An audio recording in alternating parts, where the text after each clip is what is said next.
nagbibigay kami ng sulat kay General Bronner. Bibigyan kami ng sulat sa kanya para higayatin namin siya na sumama sa atin. Higayatin namin siya na gampanan ang kanyang tungkulin bilang Chief of Staff. Ang Armed Forces of Philippines ay ang protector of the people.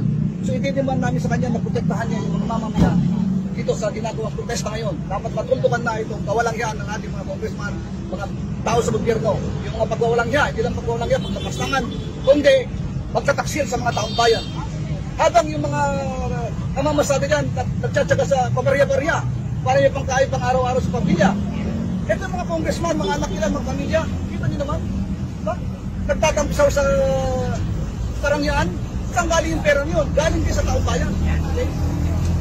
Saan galing yung pera nyo? Galing sa pera na inutang ng gobyerno. Sino magbabayad ng mga utang na yun? Tayo rin, mga mamayan din. Ito yung ginagamit nila, ninanakaw nila, ginagamit nila sa pangsariling kapakanan. Hindi nila ginambalan yung kanilang tungkulin bilang mga manunungkulan sa atin. Ayan. Kundi tayo ay, hindi lamang tayo tinapastangan, tayo ay pinagtaksilan ng mga yan. Kaming dito ay pinubuo ng United People's League.